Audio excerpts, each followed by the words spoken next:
Good morning dear student class 6।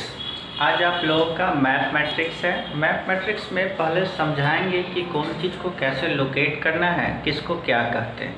तो chapter 5 है important latitudes of heat zone. इसके बारे में बहुत ज़्यादा डिस्क्रिप्शन आपको एसएसटी में पढ़ाए भी हैं और इसमें भी देख लीजिएगा। और इसमें क्या कीजिएगा कि मैप में जैसे समझाएंगे वैसे ही मैप में एक्सरसाइज को बनाकर और मेरे व्हाट्सएप नंबर पे सेंड कीजिएगा। तो पहले समझिएगा कि इम्पॉर्टेंट कुछ लैटिट्यूड्स होता है जो बहुत ही इम्पॉर्टेंट्स होता है, तो उसका क्या क्या यूज होता है और सबका क्या नाम है और कौन सी कितना डिग्री पे होता है, यह इम्पॉर्टेंट होता है। तो सबसे पहले हम लोग 0 डिग्री से शुरू करते हैं। तो देखिएगा कि जो 0 डिग्री से जो लाइन पासेस होता है उसको इक्वेटर कहते हैं। इक्वेटर क्या करती है कि हमारे अर्थ को 2 इक्वल पार्ट्स में डिवाइड करती है। तो जो सबसे ऊपर का पार्ट होगा वह नॉर्थर्न हेमिस्फीयर, जो डाउन पार्ट होगा वह साउथर्न हेमिस्फीयर। तो इस तरह से याद रख सकते हैं कि इक्वेटर लाइन यह हमारी अर्थ को 2 इक्वल पार्ट्स में डिवाइड करती है।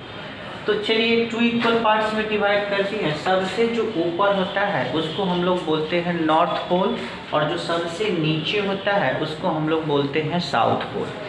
तो ऊपर जो होता है north freeze zone, north freeze zone, freeze का मीनिंग समझ सकते हैं, फ्रीज्ड, नॉर्थ फ्रीज्ड जोन। तो फ्रीज्ड का मीनिंग होता है फ्रीज, फ्रीज मीन्स क्या होता है जमना।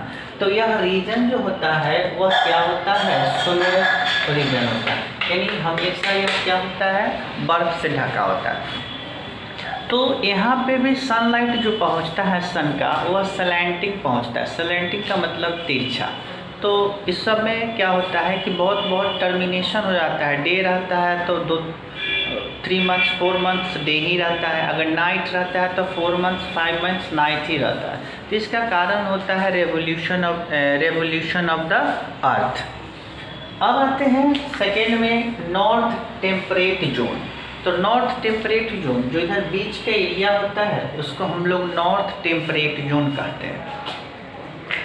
उसके बाद इस लाइन को आप देख रहे होंगे, इसको हम लोग ट्रॉपिक ऑफ कैंसर कहते हैं। तो ट्रॉपिक ऑफ कैंसर कितना डिग्री से पास होता है, तो 23.5 डिग्री नॉर्थ। अगर जो इमेजिनरी लाइन 23.5 डिग्री नॉर्थ से अगर पासेस हो तो उसको हम लोग ट्रॉपिक ऑफ कैंसर कहते हैं। तो याद रख सकते हैं कि ट्रॉपिक ऑफ कैंसर कितना डिग्री से पासेस होता है, तो 23.5 डिग्री नॉर्थ।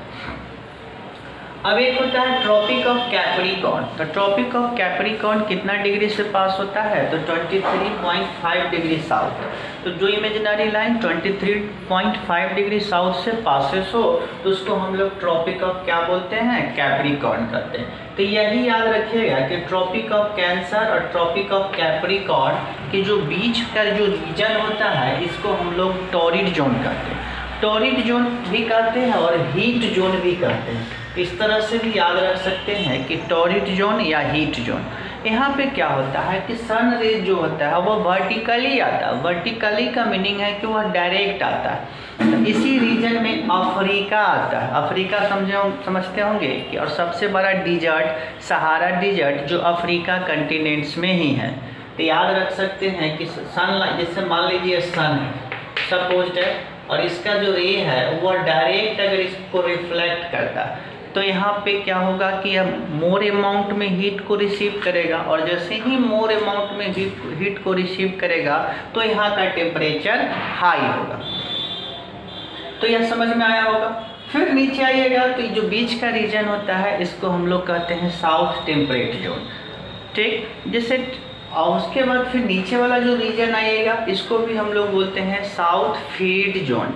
तो साउथ फ्रीज जोन क्या होता है, तो यहाँ भी स्लैंटिंग हाइट आता है और यहाँ भी अंटार्कटिक का रीजन, जैसे अंटार्कटिका हो गया, इस सब का जो रीजन आता है वह साउथ फ्रीड जोन में आता है।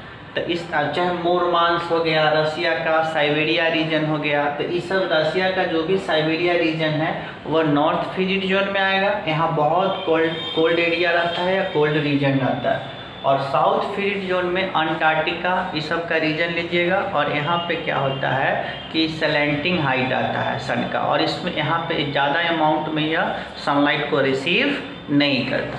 तो चलिए यह समझ में आया होगा। इसको क्या कीजिएगा, अच्छे से अपने बुक में ड्रॉ कर कर मेरे व्हाट्सएप नंबर पे सेंड कीजिएगा। That's all.